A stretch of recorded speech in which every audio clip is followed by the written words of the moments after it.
آتا ہے ذهب اہل الدثور بالاجور, دولت مند اگر صحیح طرح سے زندگی گزارے تو وہ غریب سے آگے نکل جاتا ہے, لیکن پھر بھی دولت مند جہنم میں زیادہ جائیں گے. دولت آنے کے بعد یہ تمیز سے زندگی گزارتے نہیں ہیں, اس لیے غریب لوگ پریشان نہ ہو کہ یار یہ تو ہم سے آگے نکل گئے. آپ شکر کرو اللہ نے غریب بنایا, گناہ کی طاقت ہی نہیں رکھی, آپ کے پاس جیب میں پیسے ہی نہیں ہوتے, گٹکے کھانے کے پیسے نہیں ہوتے, وہ چرس کہاں سے پیے گا جا کے بھائی ہیں. میں نے ہمارے ایک طالب علم تھا کلاس فیلو, اتنا غریب, وہ سگریٹ بھی پیتا تھا, پان بھی کھاتا تھا, چھپ چھپ کے گٹکے بھی کھاتا تھا. ایک دن کیا ہوا, صرف نسوار پہ آ گیا, باقی تمام چیزیں چھوڑ دی. ہم نے کہا یار ماشاءاللہ لگتا ہے کہ بیان کا اثر ہو گیا.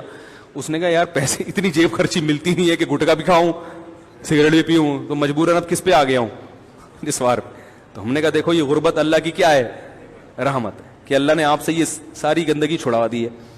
تو پھر اگر یہ بزنس مین نہ بھی بن سکا زندگی میں, تاجر نہ بھی بن سکا, مر گیا, تو اصل ہدف حاصل, کیونکہ حدیث میں آتا ہے جو شخص دولت من کو دیکھ کر یہ حسرت کرتا ہے کہ میرے پاس دولت ہوتی تو میں بھی خرچ کرتا, تو فرمایا یہ اجر میں اس کے برابر ہے. تو اجر اللہ کی طرف سے کیا ہوگا, مل جائے گا. تو عقل مند لوگ آخرت کو سامنے رکھ کے ویژن بناتے ہیں, اور احمق اور بے وقوف اسی دنیا کی دولت, اسی دنیا کی صحت, اسی دنیا کا ہدف.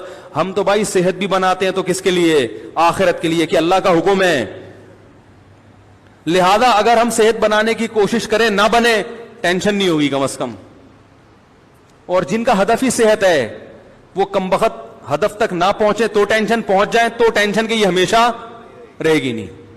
ان کو پتا ہے کہ یار یہ بن گئی, اب دوبارہ ریورس. خودی کا سر نہا